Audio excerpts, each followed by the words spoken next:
take a look at who the favourites are to win the whole tournament this summer. England and France tied at the top, followed by Germany, Spain and Portugal. So, a few things to discuss here when it comes to favourites. Let's welcome in Frank Leboeuf and Jurgen Klinsmann to do so. What are your thoughts on who the favourite could be this summer, Jurgen? I think, it's actually put pretty okay. I think England has a big shot at this European Championship. I think they're matured throughout the last couple of tournaments. They got closer and closer, and it's about time, I would say, that England definitely, claims a trophy again. They're looking, as a united unit. Southgate has them, run over the last couple of years very smoothly, high quality. I mean, the team is not lacking any issues. So I would go with England. Obviously, the other ones are very strong teams as well. And I hope, I hope for my German team that they wake up, that they come back, and they play this tournament at home. There will be a lot of excitement. There's no doubt about it. There's some issues at the moment. There were issues, obviously, in the recent past, but they have to leave that behind, and they have to demonstrate again to their nation that they are united, that they are ready for a big challenge. The quality they have, the quality comes from teams like Bayern Munich or Leverkusen that has a fantastic season right now, or Borussia Dortmund. The quality is there, but they have to prove a point now. Talk to us a little bit more about Germany, though, improving that point. Do you think they have what it takes to do so? Because obviously we've seen them under Nagelsmann so far, not really the best of a sample size to take, especially with the fact it's friendlies, Jurgen, so far. 2 losses, a draw and a win under Nagelsmann. How do you think they're shaping up? For Germany, it's always been an issue, with friendly games, because we just simply don't take them as serious as we should, probably. So I'm not too worried about losing a couple of friendlies. The hope that I have, and I have this hope really for Julian Nagelsmann, because I think he's a very, very talented coach. He's obviously very young still, but he has already proven a couple of high-quality decisions that he made. And I hope for him that he gets a chance to put a team together that is united, a team that is hungry, extremely hungry for proving a point. Obviously, the last 2 World Cups of Germany were heavily disappointing, especially what happened in Qatar was a disaster for us. And I hope that he gets that chance to put a team together that is a team that has a good chemistry, that has a good spirit, that is hungry, and that they prove to their fans that they can play football. I mean, there's no doubt about it that they're all very, very good individual players. If you look at the other teams as well, they have highly talented players. It doesn't matter if it's France, England, Spain, Portugal, and so forth. They're all very good. But at the end of the day, it's only a team that can make a difference. And I hope that Jurgen Nagelsmann, finds a way to get all the players on the same wavelength and just go out there and start to fight. And if they do that, then I think Germany, with the crowd, behind, their fans behind, they can maybe do something very, very special. I saw you smile at something Jurgen said then, Stevie. What was it? I was just thinking about, are Germans really going to be happy going into this competition if between now and then that Nagelsmann's losing games and not figuring out what sort of team to put on the field? I lost to Turkey, I lost to Austria. And we understand inside football that you need to try things. You need to try certain players in certain positions. You need to try 3-5-2 or 4-4-2. You need to try all these things in order when the tournament comes around that you know what you have, however you want to play it, is ready for the tournament. The problem is if Germany go and lose and lose and lose, are the Germans going to get behind them, or are they waiting to pounce on them? If that's the case, that's not good. Now, if Germans are very cool and calm and calculated, which, by the way, I don't believe they are, then that's okay. Then all that matters is what happens in the tournament. But I just don't see the Germans being happy going into a tournament without winning games. Jurgen's cool and calculated, isn't he? Well, he doesn't count. He's been in California far too long. I don't think that anybody going into the Euros, is cool and calculated. I think every team is a bit nervous. Every coach is a bit nervous. You as a coach, you are just a human being as well. So you hope that their first game is going well. You hope that you get your people behind you. You hope that, you score the first goal and you get the first 3 points when you get into that tournament. I remember 2006 when I had the honor to guide Germany in the World Cup there. We won the first game 4-2 against Costa Rica, and all the media did was talking about the 2 goals we conceded, not about the 4 that we actually scored. So yes, I mean, you are a bit nervous, you are hesitant, and you hope that, the pieces fall into place once you start the tournament.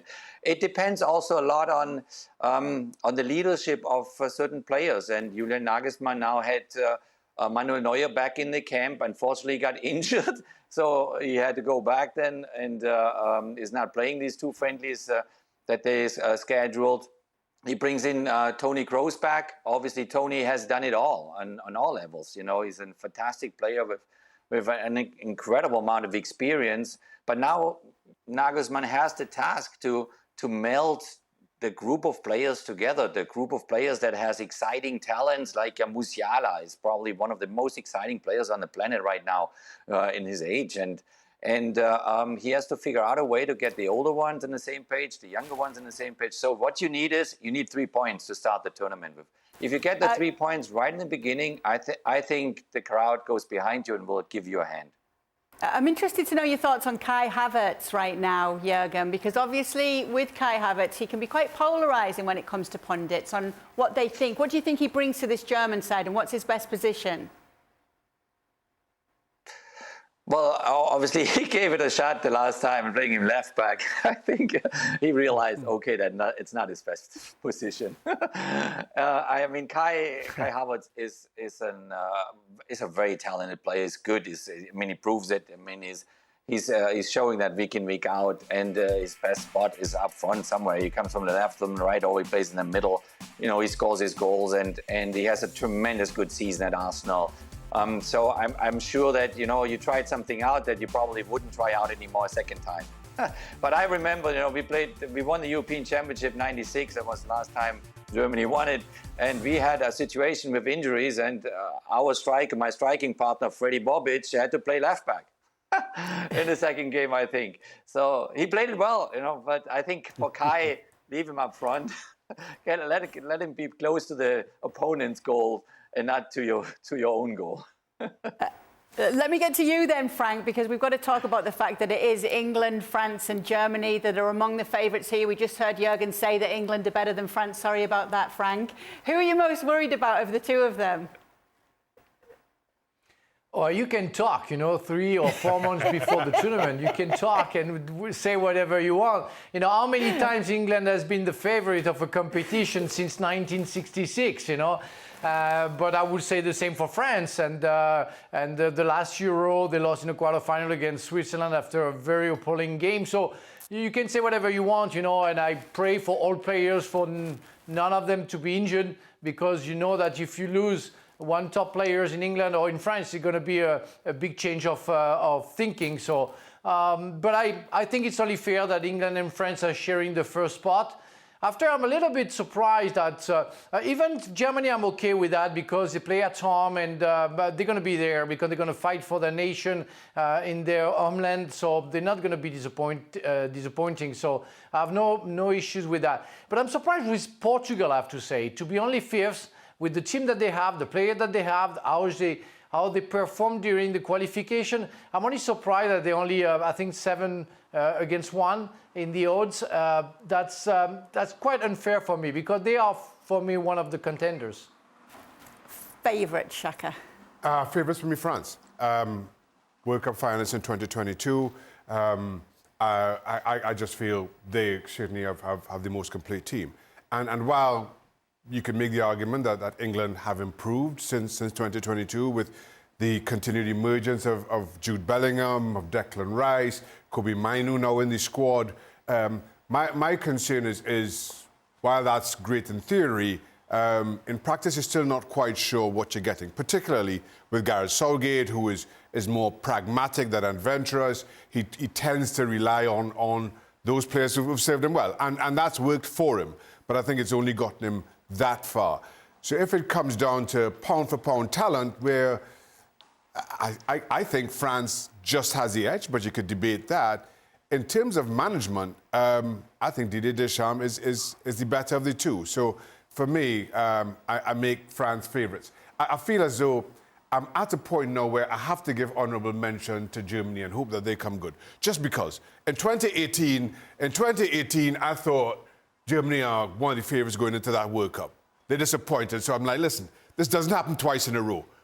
They failed me in 2021. then I was like, that don't ever happen 3 times in a row. They failed me in 2022. So I'm at a point now I just have to stick with them until they somehow get it right. You're just trying to get on Jurgen's good side. I'm not trying to get on Jurgen's good side.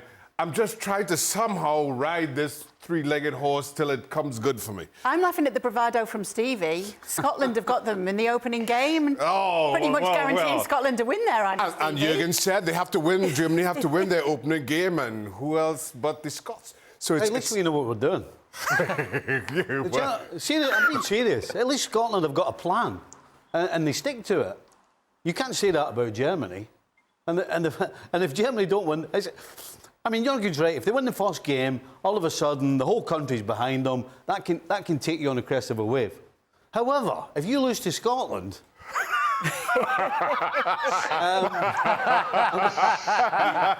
think the roof might cave in. So you better be careful. Germany ain't third favourites, put it that way. Are you worried about that, Jurgen?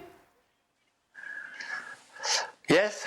Yes, I'm worried about that. I mean, Should be.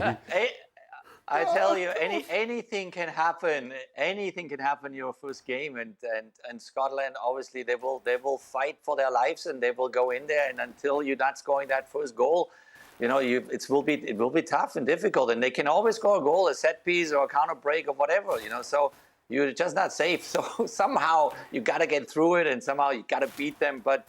I mean, Scotland will come with their amazing fans, you know, and they will make it loud. They will make it really, really loud in the Munich Allianz Arena with the opening game. See, I told you, Scotland's got a plan. Even Jurgen knows it. Set pieces and counter-attack. And make it loud in the stadium.